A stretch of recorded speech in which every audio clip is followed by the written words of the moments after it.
janjikan kepada orang beriman. Karena bahasa Allah, kalamullah, Al-Quran, Allah mengatakan di situ, ya ayyuhalladzina amanu. Kalimat amanunya ini sifatnya past tense. Orang Arab bilang maudhi, lampau, sesuatu yang telah terjadi. Artinya ya ayyuhalladzina amanu, hai orang yang beriman, dalam tanda kurung orang yang telah beriman, bukan baru beriman. Kenapa pakai bahasa lama dan baru, Ustaz? Karena orang beriman itu pasti diuji.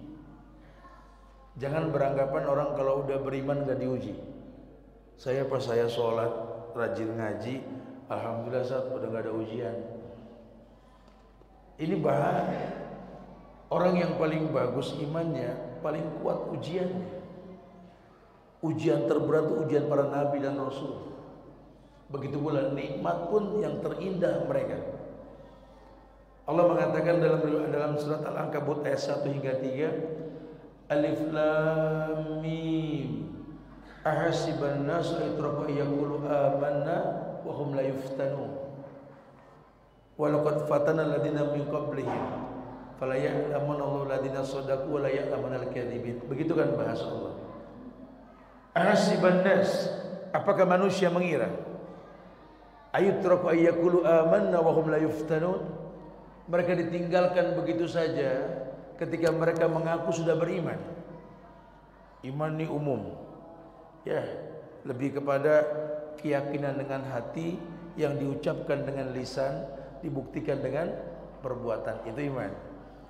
Ini kita nih sekarang kumpul di masjid yang mulia, ya, Manarul Islam ini, masya Allah, ya.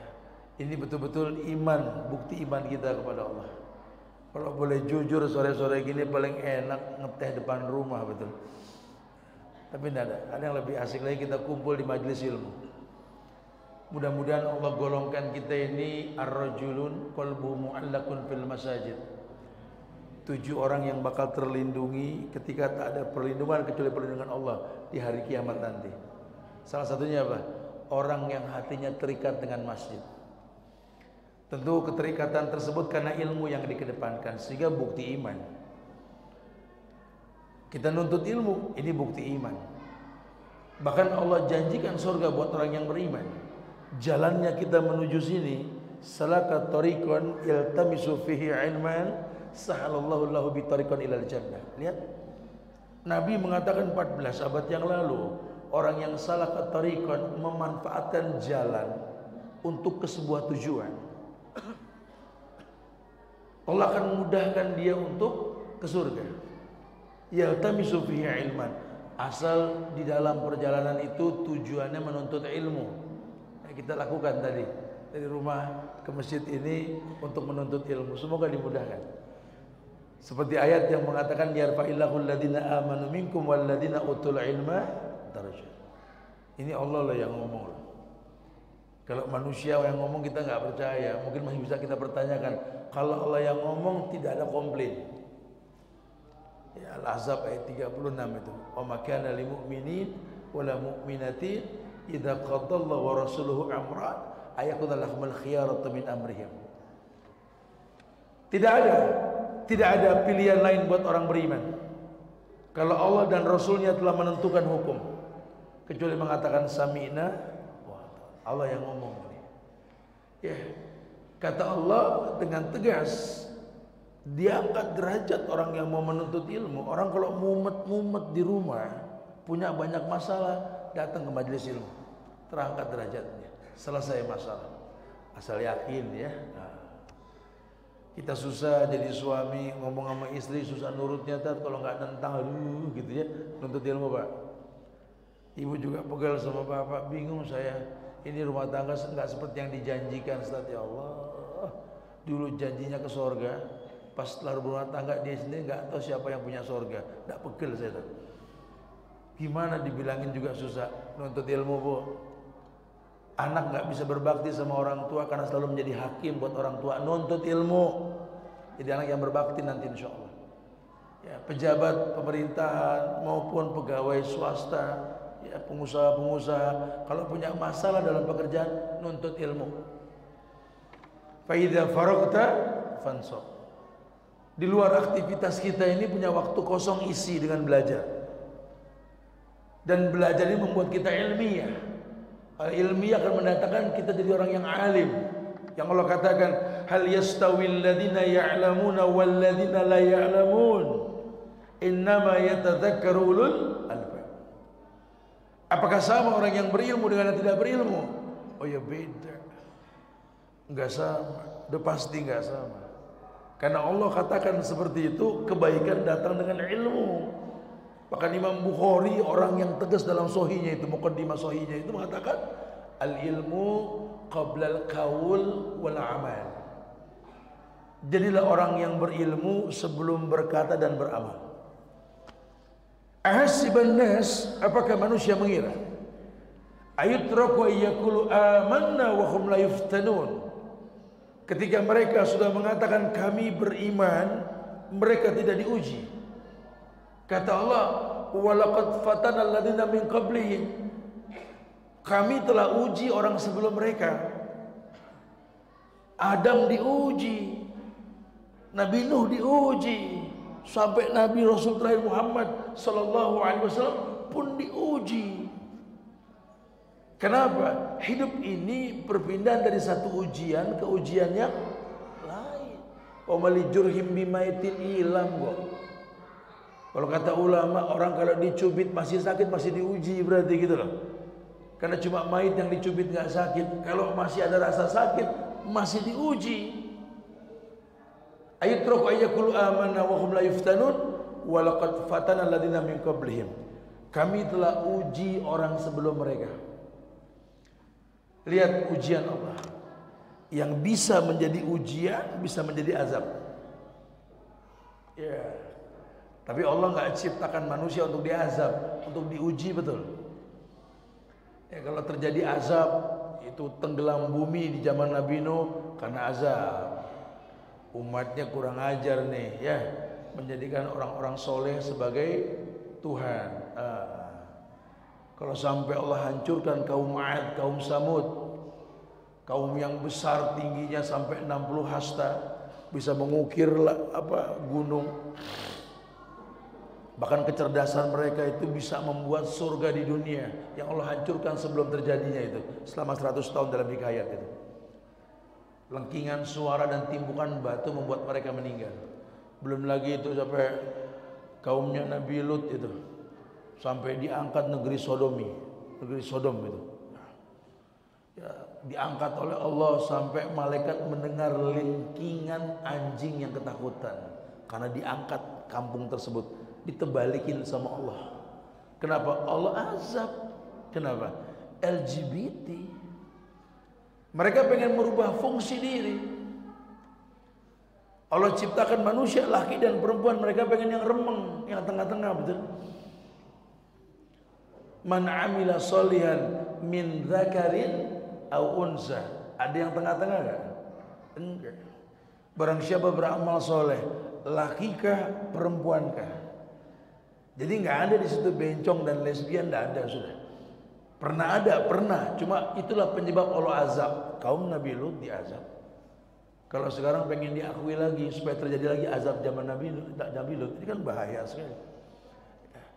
Ini handphone ini buat anak-anak kita ini, masya Allah, menjadi sebab informasi yang bertubi-tubi yang mereka belum siap dapat gitu loh.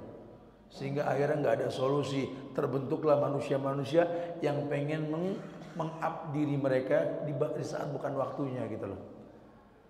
Akhirnya lihat, karena pengen cari follower, menghalalkan semua cara. Akhirnya Allah murka. Padahal Allah nggak ciptakan dia untuk dimurkai kan? Kebayang tidak? Oh, masya Allah, turun azab. Ya banyak cerita tentang azab. Allah uji. Tapi buat orang yang saat itu nggak berbuat dosa, ya itu ujian. Diuji Nabi Nuh dengan kekufuran istrinya, diuji Nabi Nuh dengan kekufuran anaknya, itu ujian. Jangan kita bilang kalau Nabi Nuh sih emang nggak bisa ngedidik bini, dulu Nabi Nuh emang nggak bisa ngajarin anak, kelebihan dia. Ini Nabi Rasul loh. Kalau terjadi keburukan dalam rumah tangganya itu ujian. Orang nggak bisa dilihat dari ujiannya, dilihat dari dampak ujian yang diujikan. Kalau ujian makin membuat dia dekat sama Allah, lihatlah kelasnya berlian gitu loh, bukan batu akik. Lihatlah kelasnya logam mulia, bukan besi yang berkarat. Masya Allah, Adam dan Hawa diuji sama anak-anaknya. Habil dan Qabil saling bunuh. Jangan bilang Adam Hawa nggak bisa mendidik anak, jangan. Itu ujian. Nabi Ayub diuji sama pasangannya, jangan dibilang lemah. Begitu pula seterusnya, karena hidup ini ujian. Allah mengatakan dengan tegas tadi di surat Al-Ankabut 1 hingga 3. Walaqad fatanna alladziina min qablihim. Kami telah uji orang sebelum mereka. Fala ya'lamanna Allahu alladziina shadaku wa la ya'lamanna al-kadzibin. Dengan ujian tersebut Allah tahu siapa di antara mereka yang jujur dalam iman, siapa yang tidak. Saya sampaikan di beberapa kajian di Malangi dari kemarin ini, kita emang Pak Bu kalau belum diuji, belum kelihatan kelasnya ibadah kita gitu loh. Kita doain anak aja, kalau anak belum menguji kita, enggak tapi serius doa kita. Anak masih lucu-lucu, disuruh nurut, gak pernah nentang. Paling doa kita, Rabbi habli minas solihin, sambil senyum. Ntar anak udah ngegoda, dipanggil gak mau nengok, ya, disuruh gak nurut, malah nentang. Mulai dah. Rabbi habli minas solihin, ya Allah. Minas solihin, minas solihin. Dah. Udah mulai serius doanya, gitu ya. Karena ujian. Antum yang belum diuji sama orang tua yang belum tapi tua. Doa antum cuma Rabbighfirli wali walidayya. Nanti orang tua antum kayak anak kecil mulai ngegoda. Enggak akur sama cucu, ribut sama mantu, pegel nanti. Saat itu doa antum sudah bukan Rabbighfirli wali walidayya, tapi Rabbighfirli wali walidayya ya Allah. Wali walidayya, wali walidayya. Nah. Ini nih bahasa gampangnya lah, jangan yang susah nyempelin lah ya. Ya, Allah uji. Fala ya'lamanna Allahu alladziina shadaku wa la ya'lamanna al-kadzibin. Di situ akan terlihat siapa yang jujur dalam iman, siapa yang berdusta. Kalau orang makin baik imannya, makin berhusnuzon. Karena dia tahu kalau dia bersuzon sama Allah, Allah sudah bilang, "Wa dzalikum zannukumul ladzi zanantum bi rabbikum ardakum fa asbahtum minal khasirin." Hati-hati, itu prasangka buruk yang kau sangkakan ke Allah. Kalau kau sudah berburuk sangka sama Allah, keburukan yang bakal kau rasa. Ana inda zanni abdi bih. Karena aku ini menurut prasangka hambaku, kata Allah. Kalau hambaku pikir aku ini baik, ana Rahman, ana Rahim. Hambaku pikir aku memberi rezeki, ana Razzaq. Hambaku pikir aku ini yang menyembuhkan, ana Syafi. La syifa illa syifai. Masya Allah. Tapi kalau hambaku menganggap aku ini kejam, ana sadidul iqab. Buat orang yang berilmu tahu nama Allah itu dikaitkan dengan perbuatannya, dan tidak ada satupun perbuatan Allah yang zolim menzolimi, tidak ada. Makanya kita nggak menemukan nama Allah az-zolim, betul? Ar-Rahman, Ar-Rahim, Az-Zolim, ada Az-Zolim gitu ya. Jadi Abdul Zolim nanti lagi tidak ada. Karena Allah nggak pernah berbuat zolim. Qad ja'alallahu likulli syai'in qadran. Semua ada mikdarnya sudah. Itu Allah. Iya. Dia berhusnuzon. Karena prasangka baik dia ke Allah, kebaikan yang bakal dia rasa, itu yang dimaksud. Nah, ketika dia sudah kenal Allah, turun Al-Hadid ayat 28 tadi tuh, berkaitan dengan cahaya yang dijanjikan sama Allah. Cahaya apa Ustaz? Karena banyak orang beranggapan kalau orang makin suci makin ada cahaya di kepalanya, desain gitu ya. Oh, ada neonnya di atas gitu. Ya bukan. Karena bahasa Allah tadi, ya ayyuhalladzina amanu, hai orang-orang yang beriman, yang telah beriman, yang punya jam terbang dalam iman, yang diuji imannya tetap istiqamah. Hai orang yang beriman, ittaqullah, bertakwalah kepada Allah. Bertakwa kepada Allah ini tentu dampak dari ibadah. Karena semua ibadah berujung la'allakum tattaqun, agar kalian bertakwa. Maka kalau bahasanya ittaqullah, bertakwalah kepada Allah, maknanya jadilah seorang muslim yang beriman, beribadah yang mendatangkan ketakwaan. Kalau tafsirannya begitu. Karena nanti ada juga orang yang sholat, orang yang haji, tetap ujung-ujungnya keburukan. Bahkan bukan di zaman kita saja, di zaman sahabat pun terjadi. Penghafal Quran bisa ngebunuh Sayyidina Ali, betul? Ali bin Abi Thalib siapa yang bunuh emang? Ibnu Muljam, Khawarij. Orang yang mengaku Islam, cuma Nabi bilang Khawarij kilabun nar. Ini Khawarij anjing-anjing neraka, kata Rasul. Bacaan Quran sahabat itu pun kalah. Banyakan mereka hafalannya. Lawang Ali dibunuh, dibacok lagi bangunin subuh. Ali tersungkur menahan sakit. Dia pegang Quran sambil mengatakan, Ali, inil hukmu illa lillah. Hukum ini milik Allah, bukan milikmu. Ali, faman lam yahkum bima anzalallah faulaika humul kafirun. Ali, orang yang tidak berhukum dengan hukum Allah kafir. Ali dikafirin. Yang Nabi katakan Ali fil jannah, Ali di surga. Kata ini orang kafir Ali. Siapa dia? Orang Islam. Hafal Quran bukan tidak. Loh kok bisa? Ya karena memang Quran nggak berfungsi. Maka sejak awal dzalikal kitabu la raiba fihi hudan lil muttaqin. Itu Quran la raiba, tidak ada keraguan di dalamnya. La raiba fihi hudan lil muttaqin, petunjuk buat orang yang bertakwa. Orang kalau pengen tertunjuki sama Quran, jadilah orang yang bertakwa. Siapa orang yang bertakwa? Orang yang beribadah dengan benar. Orang yang tahu ibadah landasannya iman. Kalau cuma sekedar menggugurkan kewajiban, siapapun bisa sholat. Cuma peruntukannya nggak tahu. Padahal kata Allah, innas sholata tanha anil fakhsha wal munkar. Sholat itu mencegah perbuatan keji dan mungkar. Lah ini sholat tapi kok ketangkap KPK gitu loh. Lah ini sholat tapi kok berbuat zolim. Sholat bukan tidak, saat saya lihat Allahu Akbar sama mertua nggak akur. Allahu Akbar sama tetangga nggak bisa bermuamalah. Allahu Akbar, semua orang salah, yang benar cuma dia. Allahu Akbar, mencaci maki pemerintah. Allahu Akbar, merekrut massa untuk mendemo. Innalillah. Katanya tanha anil fakhsha wal munkar. Salat mencegah perbuatan keji dan mungkar. Ini kan bahaya. Orang-orang picik pandangan menganggap, oh Islam sudah nggak berlaku, liberal yang maju. Mesti direvisi nih agama kayak ini, tuh kan. Akhirnya mereka memandang baik menurut pendapat mereka masing-masing.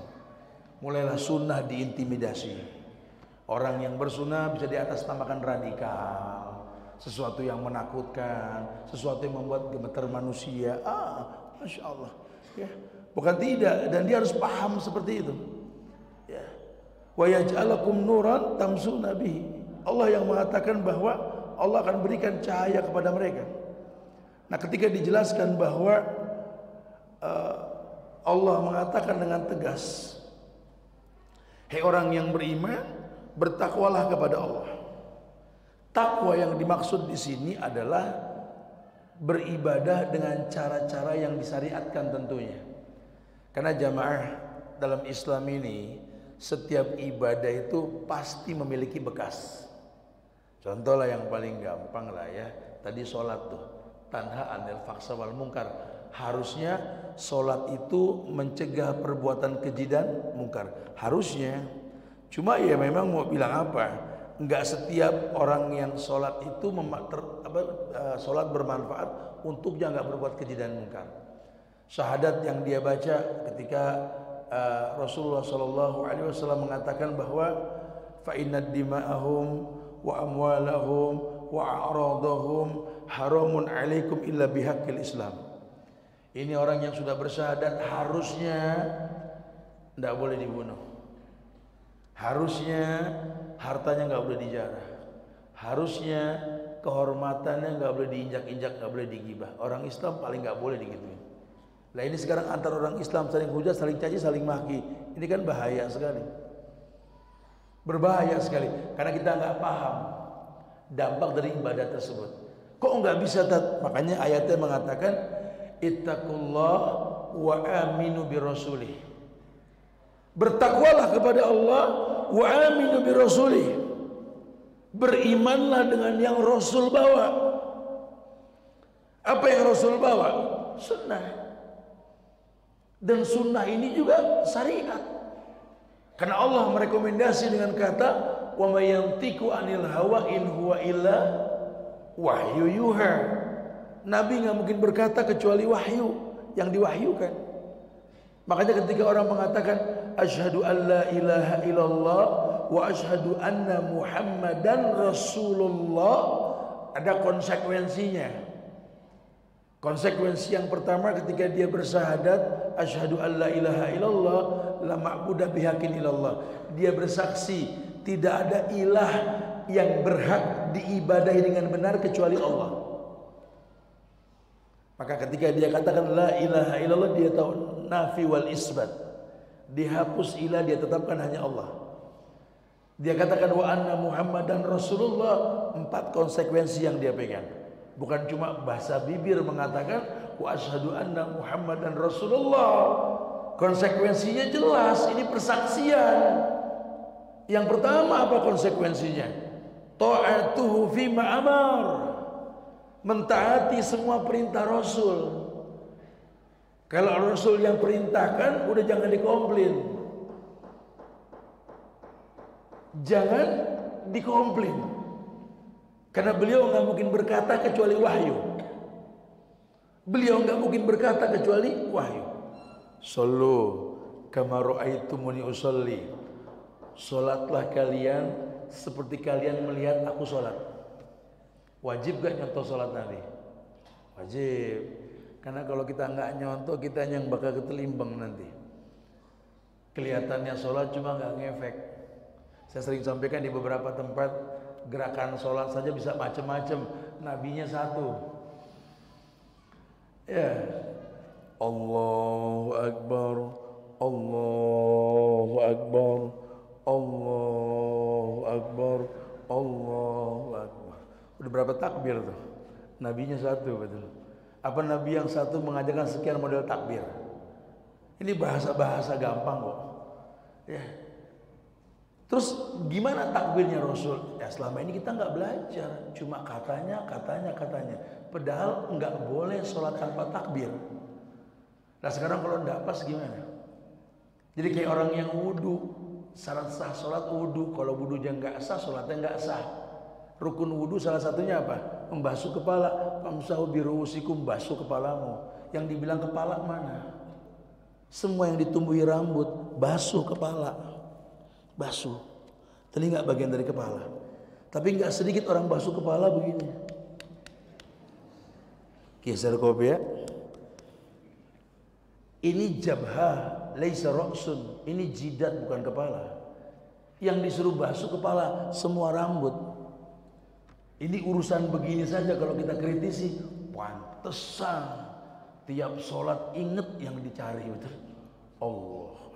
Ya Allah, di atas kulkas kunci. Ya Allah ini, ya Allah. Karena nggak khusyuk. Coba deh kalau kita mulai belajar, ya Allah, ini udah puluhan tahun kita ini sholat, ruku, sujud, i'tidal, iftiroh sampai salam, kita nggak ngerti cara sholat Nabi. Padahal Nabi katakan, sallu kama ra'aitumuni usolli. Sholatlah kalian seperti kalian melihat aku sholat. Itu kan tanggung jawab pribadi, bukan tanggung jawab ustaz. Awal ma yuhasabu min ummati as-sholat. Kan nanti yang ditanya sholat, bukan imam. Tiap orang ditanya tentang sholatnya bagaimana. Lah kita belum bisa maksimal. Tuh, taat perintah Nabi. Yang kedua, ijtinabu biman naha alaih. Menjauhkan semua yang Nabi larang. Anda kalau ngaku umat Muhammad harus tahu perintah beliau, larangan beliau. Karena beliau orang yang mengatakan manahaitukum an syai'in fajtanibuhu wa ma amartukum bihi fa'tu minhu mastata'tum, gitu loh. Ini bahasa Rasul kan. Manhaitukum an syai'in, apapun yang kularang pada diri kalian, jauhkan. Wa ma amartukum bihi, apapun yang kuperintahkan dengannya, fa'tu minhu mastata'tum, lakukan semampu kalian. Beliau perintahkan, beliau juga cegah, harus tahu. Wala taqrabuz zina, jangan kau dekati zina, ayat yang beliau sampaikan itu. Jadi jangan ngomong zinanya lagi, udah pasti haram. Ngedeketin aja nggak boleh, apalagi melakukan, betul. Maka di zaman Rasul kita kebet, oh nggak ada janda nganggur, nggak ada perawan tua, perjaka tua, nggak ada. Ya, wa angkil ayyama minkum wassolihina min ibadikum, dinikahin karena fitnah kalau nggak, betul? Iya. Lihat cara Nabi bermuamalah, lihat cara beliau. Ya. Jangan hidup sendiri, kau akan bermaksiat nanti. Begitu bahasa Rasul. Bahkan sahabat-sahabat Nabi, sahabat yang meninggal perang jadi janda istrinya, selesai masa iddah langsung ada yang lamar. Nggak dibuka pintu fitnah, pintu zina. Nah kalau sekarang trecetan ini gitu loh, janda di mana-mana, perawan tua, perjaka tua, duda, duren dan lain-lain, betul? Akhirnya fitnah. Kita nggak mencegah sesuatu yang buruk, dianggap lumrah dan biasa. Ya fantasi di saat tunggu waktu kalau sudah kayak begitu. Konsekuensi yang ketiga, tasdiquhu fima akhbar. Percaya dengan yang Rasul kabarkan, walaupun sifatnya gaib. Ya, beliau kadang jelasin tentang surga, gaib, neraka, gaib. Ya, kita belum melihat dong. Beliau jelaskan tentang Allah, gaib, malaikat, gaib, betul ya? Semua yang gaib beliau jelaskan. Tapi kalau beliau yang mengatakan, kita nggak bisa komplain. Tasdiquhu fima akhbar, percaya yang beliau kabarkan. Dulu 14 abad yang lalu kita buka hadis Nabi, ketemu riwayat yang mengatakan may ya'ish minkum ba'di fasayara ikhtilafan katsiran. Alaikum bisunnati wa sunnatil khulafa'ir rasyidin al-mahdiyyin, addu alaikum bin nawajiz. Yang hidup setelahku nanti ketika aku sudah wafat, kata Rasul dulu 14 abad yang lalu, fasayara ikhtilafan katsiran, akan melihat perbedaan. Bahasa beliau yaro, ro'ah yaro, melihat, akan melihat perbedaan. Terjadi gak perbedaan? Terjadi. Tuhannya sama, agamanya sama, nabinya sama, bisa beda-beda, betul? Imam bahasanya mazhab, imam manhaj, betul? Terjadi. Padahal Nabi mengatakan kalau beliau informasikan sesuatu yang buruk, beliau berikan solusi. Solusinya apa? Alaikum bisunnati, kembali ke sunnahku. Lau kana khairan la sabaquna ilaihi. Rumus sahabat kan begitu. Ini qawaidu usulil fiqh. Lau kana khairan la sabaquna ilaihi. Kalau sebuah ritual ibadah itu baik, para sahabat sudah melakukan. Karena dekat dengan zaman Rasul dia. Masya Allah. Oh enggak main-main. Ya. Bisa marah itu Abdullah bin Mas'ud, bisa marah itu Abdullah bin Abbas, bisa marah manusia-manusia mulia yang mendakwakan agama di zaman para sahabat dulu. Kenapa? Sahabat Nabi masih hidup, sendalnya masih kami pakai, periuk tempat Nabi berwudu ada masih di rumahku, dekat aku dengan beliau. Kalian sudah terpental jauh. Kalian bersolawat, saya juga bersolawat, cuma solawat kalian gak pernah diajarkan sama Rasul. Begitu kata sahabat. Kalian sholat, saya juga sholat, cuma gak pernah zaman Nabi sholat yang seperti ini. Lihat, mereka orang yang dengan hujah menjelaskan tentang kebaikan, karena yang dirugikan nanti kalian. Informasi Rasul. Tasdiquhu fima akhbar, percaya dengan yang beliau kabarkan. Yang keempat, la ya'budallah illa bima syara'a alaih. Tidak beribadah kecuali adanya syariat. Maknanya jangan gampang mengatasnamakan agama kalau Nabi nggak contohkan atau beliau nggak sinyalkan. Ya, kalau dulu orang menganggap Quran itu bid'ah, ada hadis yang menjelaskan bahwa uktub li Abisyah. Kata Nabi, tulislah ayat ini untuk Abisyah. Ada perintah nulis. Maka diijtihadkan di zaman Umar untuk dikumpulkan karena banyak penghafal Quran yang meninggal. Tulisan dikumpulkan. Tulisannya tidak bid'ah. Lalu Nabi perintahkan ditulis itu ayat kok dulu. Cuma belum dibukukan. Ini kemaslahatan. Makanya ijma'nya sahabat-sahabat Nabi maksum, orangnya tidak. Yang menganggap ijma'nya sahabat tidak maksum Khawarij, itu yang bunuh Ali. Kenapa? Ali menunda menghukum orang yang membunuh Utsman. Karena melihat kemaslahatan, ini orang bertobat, ada dalam masjid, nggak mungkin saya bunuh orang yang bertobat bahkan dalam masjid. Kecuali adanya diat, kisos yang terjadi, tuntutan keluarga Utsman. Ini tidak, sebagai sahabat, sebagai khalifah. Orang Khawarij, Ali udah berubah, no, bunuh aja dah tuh. Ya, banyak ayat mengatakan wa tu'mu ahlul kitab hillun lakum. Sembelihannya ahlul kitab halal. Quran yang bilang ya di Al-Maidah itu. Wa tu'mu ahlul kitab hillun lakum. Lawang Nabi mencontohkan seperti ahlul kitab kalau betul sembelihannya betul. Karena mereka salah dalam beragama di beberapa hal karena datangnya Quran buat mereka. Dengan emosi kita mengatakan bahwa produk ini haram. Padahal Allah halalkan dia. Cuma gara-gara merek non muslim. Nabinya bermuamalah sama orang kafir. Nabinya ketika meninggal baju besinya digadaikan sama Yahudi. Dan kita tahu Nabi punya menantu kaya namanya Utsman. Nggak perlu menggadaikan baju kalau Nabi mau. Tinggal panggil mantu sini. Mertua butuh, bohong gak dibagi masih Utsman. Besannya orang kaya Abu Bakar. Kenapa meninggal baju digadaikan sama Yahudi? Supaya dunia tahu bermuamalah sama orang kafir boleh, yang penting caranya halal. Karena dalam dakwah ini nggak semuanya dikumpulin di masjid. Kalau muslim ayo, kalau non muslim dakwah kita kan di pasar. Ketika berbisnis dengan kejujuran, ketika berbisnis dengan muamalah yang baik, itu dakwah. Sampai orang kafir geleng pahala. Kita nggak punya teknik bermuamalah kecuali orang Islam yang mengajarkan kita. Seperti itu bahasa mereka.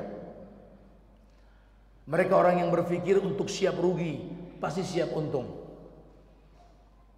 Dulu orang-orang begitu. Yas'aluna Rasulullah anil khair wa kuntu as'aluhu anil syarri. Kata Huzaifah ibn al-Yaman. Orang bertanya tentang kebaikan, tentang surga, tentang keuntungan. Aku bertanya tentang keburukan. Mahofatan aidrikani Allah. Takut terkontaminasi keburukan tersebut. Orang berpikirnya siap rugi, pasti siap untung. Di kita mikirnya siap untung belum tentu siap rugi. Beda dengan para sahabat.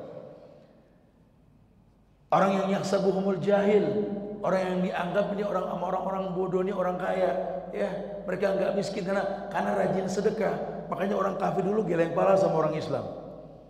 Yang miskin saja bisa zakat fitrah, apalagi yang kaya. Mereka orang-orang yang punya izzah, istighna'uhu 'anil nas, yang tidak bersandar kepada manusia. Suruh lihat konsekuensi yang keempat, la ya'budallah illa bima syar'a alaih. Tidak beribadah kecuali adanya syariat yang Nabi syariatkan. Maka beliau mengatakan dengan tegas, man amila amalan laisa alaihi amruna fahuwa raddun. Barang siapa mengamalkan sebuah perbuatan yang dikatakan ibadah, laisa fi amruna, tidak ada perintah yang kuperintahkan, fahuwa raddun, tolak. Man kadzdzaba alayya muta'ammidan falyatabawa maq'aduhu minan nar. Kalaupun dia paksakan mendustakan syariat dan mengatasnamakan syariat, padahal aku nggak menyuruh, kata Nabi, suruh ambil bangku, duduk di neraka. Ini ancaman yang bukan kaleng-kaleng loh, neraka resikonya itu. Nah kalau buat orang beriman mikir 1000 kali untuk melanggar syariat. Nggak berani orang mengiklankan bid'ah tuh, nggak berani. Karena Nabi sudah kasih bocoran seperti itu gitu. Sekarang bukan cuma bid'ah, maksiat pakai giant banner, maksiat pakai videotron. Saya jalan dari kemarin dari Jakarta ya terus sampai ke Cirebon, Cirebon ke Semarang, Semarang sampai ke Lamongan, Lamongan sampai ke Mojokerto, sekarang ke Malang nih. Besok langsung ke Jember, Jember Banyuwangi, Banyuwangi kita mau ke Bali besok. Wallahu alam kalau besok sampai hari inilah. Ya saya ngeliat di pinggir jalan itu iklan-iklannya nyaris enggak kelihatan iklan-iklan kajian ilmu.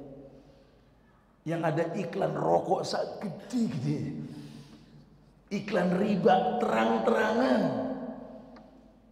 langsung cair, gadaikan STNK, BPKB dan lain-lain.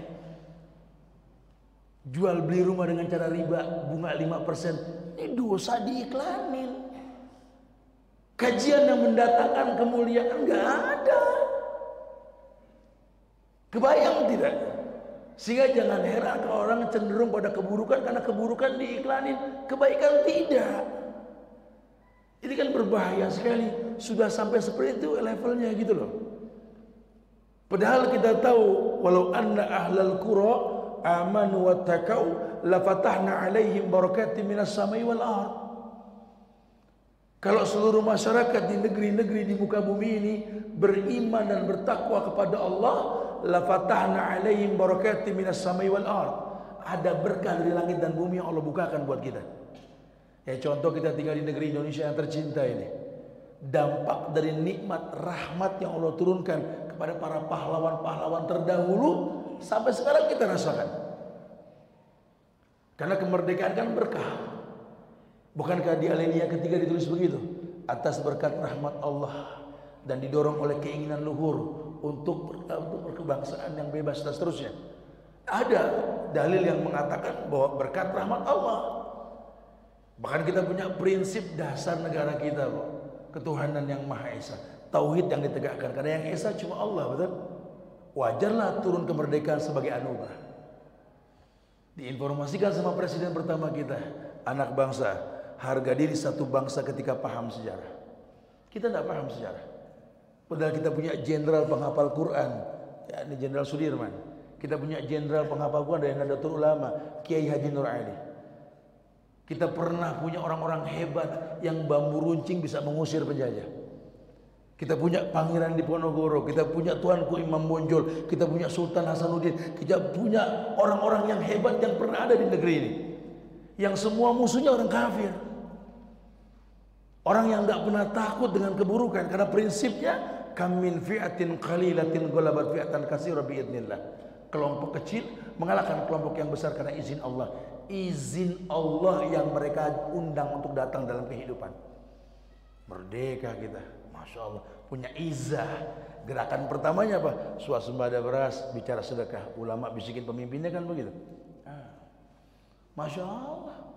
Bangga kita punya Hadratus Syekh Hasyim Asy'ari. Bangga kita punya Kiai Haji Ahmad Dahlan. Bangga kita punya Hasan dan banyak ulama lainnya yang betul-betul mereka berorientasikan agama untuk mendatangkan kebaikan. Wallahi. Lah kita penerusnya tinggal mengisi saja susah. Kenapa? Karena ijtihad mereka dijadikan syariat sebagai bentuk agama. Mafhum? Bukankah dulu yang mulia Hasyim Asy'ari membuat Nahdlatul Ulama untuk melawan Belanda? Bukankah Muhammadiyah didirikan pun untuk melawan Belanda? Bukankah Persis didirikan dulu untuk membisikkan, menjaga Bung Karno dari fitnah PKI? Itu usaha, bukan aliran. Karena memang mereka yakin sekali tauhid yang ditegakkan. Ini anak bangsa mesti paham. Nah sekarang mana Hasyim Asy'ari muda, mana Ahmad Dahlan muda, mana Hasan muda, mana Tuanku Imam Bonjol, mana Pangeran Diponegoro, mana Sultan Hasanuddin Junior, mana? Udah bangkit sudah. Kalau dulu bambu runcing bisa ngusir penjajah, sekarang senjata canggih malah ngundang penjajah. Ini kan muskilah. Maka beliau mengatakan alaikum bisunnati. Sudah. Kamu melihat perbedaan, jangan masuk dalam perbedaan. Alaikum bisunnati, kembali ke sunnahku. Au sunnatil khulafai rasyidin al-mahdiin, atau sunnahnya para sahabatku. Addu alaikum bin nawajis, gigit hukum dengan gerahammu, pegang syariat. Karena umurmu singkat, sittin wa sab'in, cuma 60 70. Itu kalau dari orok. Kalau dari seumuran kita udah 50-an gini, paling 2 kali pemilu lagi, betul. Ayo jangan sia-siakan waktu gitu loh. Fastabiqul khairat. Makanya Allah mengatakan, ittaqullah wa aminu bi rasulih yu'tikum kiflain min rahmatih. Allah janjikan ada 2 hal dari rahmat Allah yang bakal kalian dapatkan kalau kalian beriman, bertakwa kepada Allah. Yang pertama apa? Wa yaj'alakum nuran tamsuna bihi. Ini cahaya yang dijanjikan. Ada cahaya ilahi yang bakal memimpin jalanmu. Selalu ada kemudahan, karena cahaya diidentikan dengan kemudahan. Ya, yaj'alakum makhrajan. Buat orang yang bertakwa ada solusi, ada cahaya. Yaj'alakum nuran tamsuna bihi wa yaghfir lakum, dan Allah ampunkan kalian. Nah, kalau pakai bahasa ampunan prosesnya panjang. Walaupun keumuman dalil mengatakan wasari'u ila maghfiratin min rabbikum wa jannatin arduwas samawat uiddat lil muttaqin. Suruh cepat istighfar, mohon ampun sama Allah, minta kemuliaan surga yang luas seluas langit dan bumi. Tapi kalau dikatakan bahwa wa yastaghfir lakum yaj'alakum nuran tamsuna wa yaghfir lakum, ampunan, prosesnya jelas. Allah mengatakan dalam surat Al-Ahzab ayat 35, ya, di ujung ayatnya itu Allah mengatakan bahwa a'adallahu lahum maghfiratan wa ajran azima. A'adallahu lahum maghfiratan, Allah akan tambahkan ampunan, wa ajran azima, balasan yang besar. Siapa mereka?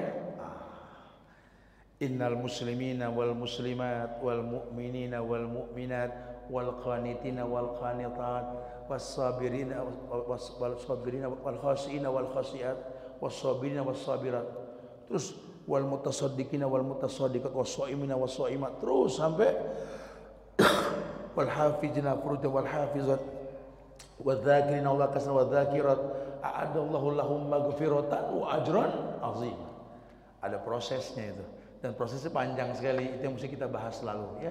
Wallahu a'lam bishawab. Jamaah yang Allah muliakan, maksud dari bahasan kita pada perjumpaan kali ini, cahaya yang dijanjikan itu dalam kehidupan kita pasti datang, asal sesuai dengan syariat. Dan syariat yang dimaksud tadi, beriman, bertakwa kepada Allah, dan beriman dengan yang Rasul bawa. Mulai kita kupas tuntas, sudahkah agama kita seperti agama yang Rasul bawa? Karena yang 14 abad yang lalu Islam, sampai kiamat itu Islam. La tabdila li khalqillah, enggak ada perubahan lagi. Ketika akhir hayat Nabi turun ayat terakhir di hayat beliau, al-yauma akmaltu lakum dinakum wa atmamtu alaikum ni'mati wa raditu lakumul islam ad-dina. Allah yang bilang, sempurna sudah agama. Akmaltu lakum dinakum, kusempurnakan agama bagimu. Wa atmamtu alaikum ni'mati, kusempurnakan nikmatku atasmu. Wa raditu lakumul islam ad-dina, aku redho Islam sebagai agama. Maka buat kita yang sebentar doang hidup di dunia, ayo cari Islam yang mana? Islam yang dibawa sama Rasul. Mana dalilnya? Qul hatu burhanakum. Kalau memang betul pasti ada dalilnya. Karena dulu orang Parsi saja mengakui allamakum nabikum kulla syai'in al-qira'ah. Bukankah kalian umat Muhammad yang mengajarkan segala sesuatu, sampai cara buang hajat pun diajarkan, apalagi cara sholat. Lawang kita pakai sendal aja ada sunnahnya kok. Idzan ta'ala ahadukum falyabda bil yamin wa idzan nazza falyabda bishimal. Kamu kalau pakai sepatu sendal pakai yang kanan dulu, lepas yang kiri dulu. La yasrabanna ahadukum qa'iman, jangan minum sambil diri. Idza akala ahadukum falyakul bil yamin wa idza shariba falyashrab bil yamin. Kalau makan dengan kanan, minum pun dengan kanan. Karena setan makan minum pakai tangan kiri. Nah, terkadang kita nggak paham. Berkaitan dengan perlombaan saja kita nggak paham syariatnya. Ya padahal boleh-boleh saja kita membuat sebuah perlombaan, cuma jangan melanggar syariat. Ya saya sampaikan di beberapa tempat, contohnya orang makan kerupuk saja, makan sambil diri tangan diikat, ini lomba apa? Lawang Nabi yang larang makan diri, kok perlombaan makan diri gitu loh. Kenapa nggak dibikin perlombaan lomba makan mirip Rasul, cari dalilnya gitu loh. Lomba duduk di majelis ilmu mirip Rasul, lomba bermuamalah, lomba bertetangga dengan seperti tetangga Rasulullah, seterusnya. Ini kan membudayakan sunnah. Nah kalau sunnah sudah dibudayakan menjadi sebuah rutinitas, Masya Allah, Allah muliakan kita insya Allah. Ayo bismillah, tanggung jawab kita masing-masing untuk bisa menjadi penyebab datangnya cahaya tersebut. Wallahu a'lam bishawab. 10 menit ke depan kita bisa berdialog. Mungkin ada yang mau ditanyakan, silakan. Akhir da'wana alhamdulillahirabbil alamin. Nah, insyaallah. Baik, antum taruh sini. Alhamdulillah, tadi kita dengarkan nasihat dari Ustaz Tuhan Al-Wazir. Setelah ini akan ada sesi tanya jawab. Jazakallah, syukur. Monggo Bapak Ibu yang ingin bertanya, kami persilakan.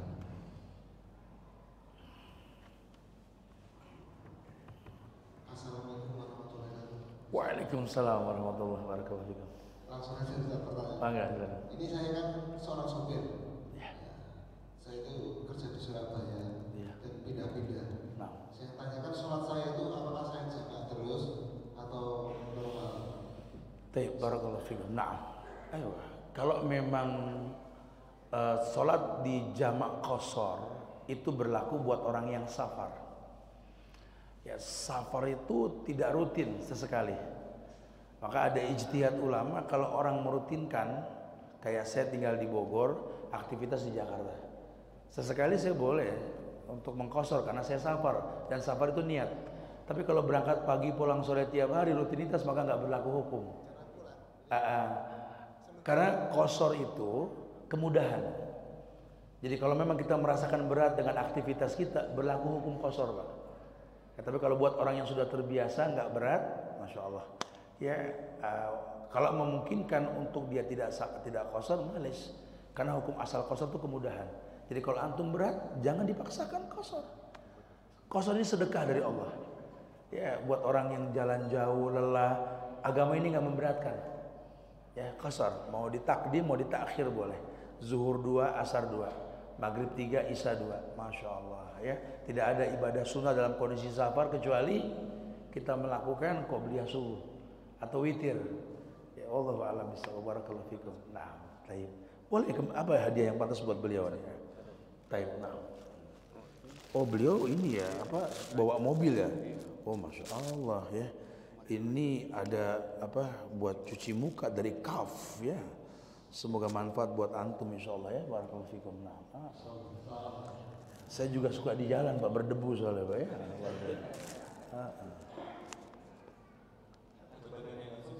Baik, kenapa? Apanya? Ada yang bertanya langsung mulai lebaran atau bagaimana? Oh, saya tanya, baca dulu sebentar ya. Taib, nah, ya.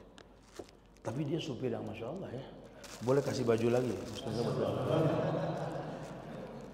Assalamualaikum Ustaz, barakallahu fiik. Afwan mau tanya Ustaz. Ana Abu Dafa, Malang. Alhamdulillah saat ini ana sudah ada dana buat beli moge. Waduh. Biar bisa gabung sama MBI. MBI nggak perlu syaratnya moge. MBI itu bukan klub motor, cuma wadahnya para biker. Jadi siapapun yang menggunakan kendaraan dan rutin menggunakan kendaraan, ayo gabung di MBI. Karena yang paham biker cuma biker.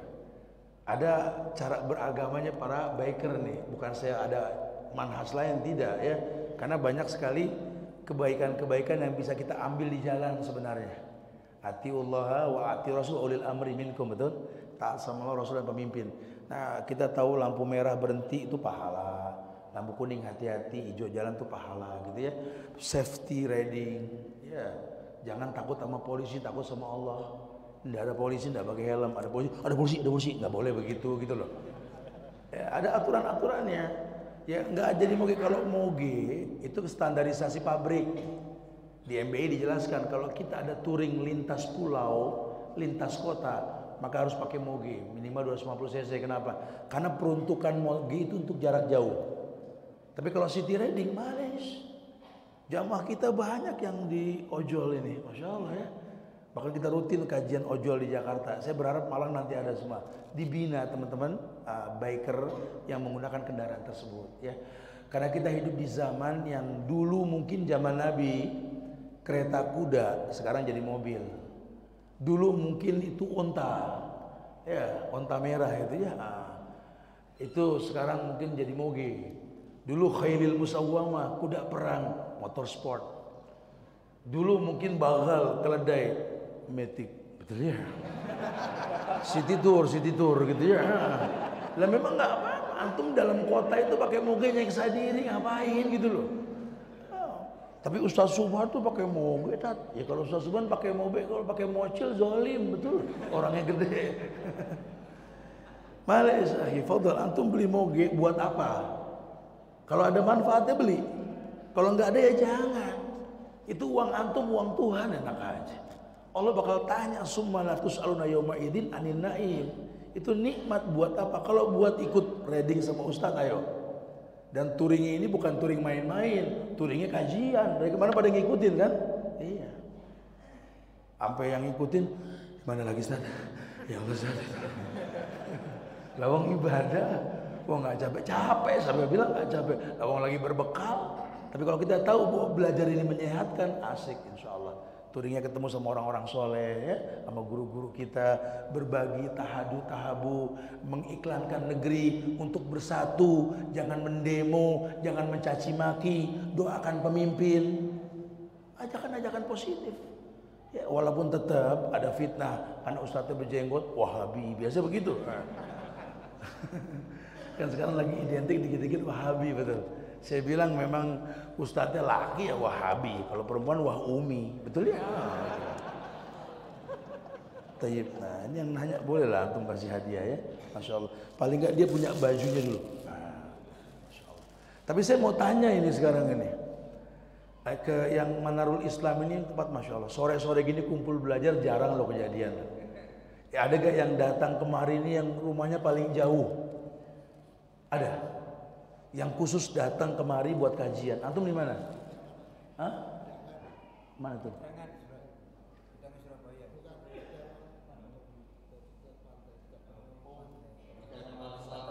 Ada yang lebih jauh? Probolinggo. Oh. Surabaya. Probolinggo, Surabaya, jauh mana ya? Bahaya. Tengah timur ya. Awat mana? Ada yang lebih jauh. Apa coba bantu dengar apa tuh? Situ Bondo. Situ Bondo lebih jauh lah. Ini Surabaya, itu Situ Bondo. Tapi nggak keluarga ya. Itu yang Situ Bondo perwakilan perempuan, Surabaya perwakilan laki. Panitia ganti ongkos mereka kemari. Ya. Ganti ongkosnya ya.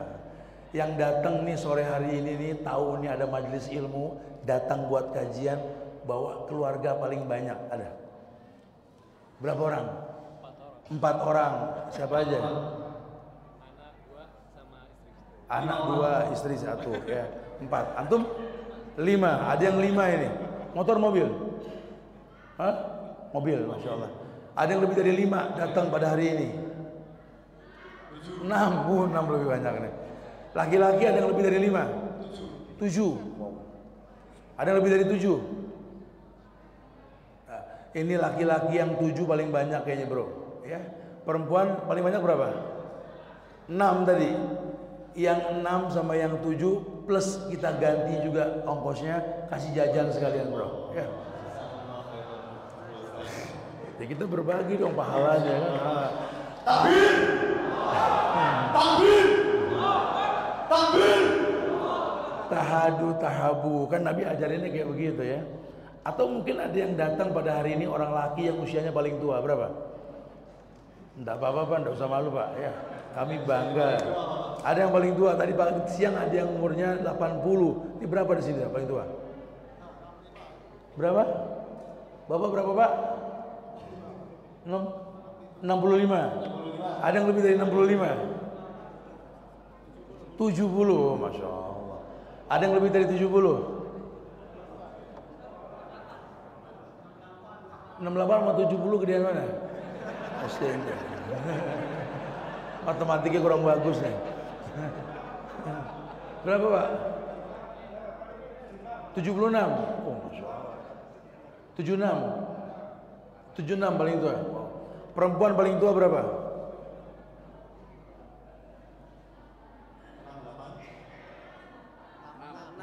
66 paling tua. Yakin? 76. Oh, 76. 78. Pastiin berapa perempuan? Dengan berubah-ubah, ntar dari kasih berubah. Wes lah, yang paling tua dari perempuan dan bapak yang lebih tua usianya di sini dapat hadiah nih, ya. Dapat nanti panitia kasih lah amplop lah. Saya nggak sebut berapa, tapi bisa buat jajan lah, anak cucu dan lain-lain, insyaallah ya. Atau yang datang pada hari ini dengerin cuma hatinya di rumah karena ada yang sakit bingung mau beli obat, ada? Ada? Ada yang keluarganya sakit belum bisa beli obat, ada? Ada gak? Situ mulu kayaknya, semuanya masalah di situ kayaknya. Tidak ada yang lain ini. Sobat yang sakit bu? Iya, ada yang sakit, tidak mampu beli obat, tidak mampu beli obat, tidak mampu betul. Panitia tolong belikan obat yang dia butuhkan sore hari ini ya. Tapi betul, ada yang mau tanyakan lagi, Malay silakan. Nah. Ya, buat yang orang tua, Pak doakan kami yang muda-muda ini biar istiqomah ya, belajar semangat gitu ya, dan bisa menjadi anak bangsa yang bermanfaat, yang berpikir memberi ke negeri ini bukan mengambil. Ya, Allahu a'lam bishawab. Tape now. Ada kegiatan? Kayaknya kita sudah full kegiatan karena ada aktivitas lain dari MBI. Ya, akhir semoga manfaat. Nanti kita bisa berjumpa malam, insyaallah nanti kita pada Isya insyaallah ya. Ada kegiatan lagi nanti. Ya. Untuk Ustaz Salman. Ada apa? Hadiahnya. Teman-teman yang oh nanti saja. Time now. Ya, itu aja. Saya kembali pada membawa acara. Akhirul da'wana alhamdulillahirabbil alamin. Buat saya ingatkan kepada jamaah sekalian, jaga ukhuwah di antara kita ya. Jangan bosan untuk saling mendoakan. Doakan diri kita, keluarga kita. Doakan nih masjid kita Manarul Islam nih agar dimudahkan semua urusan pembangunannya dan lain-lainnya. Dan doakan pula negeri kita tercinta Indonesia agar selalu jaga ukhuwah kebangsaannya. Jangan lelah mendoakan para pemimpinnya agar selalu Allah jaga mereka dan diberikan hidayah insyaallah ya. Wallahu a'lam bishawab. Fadhal. Alhamdulillah jamaah sekalian, kita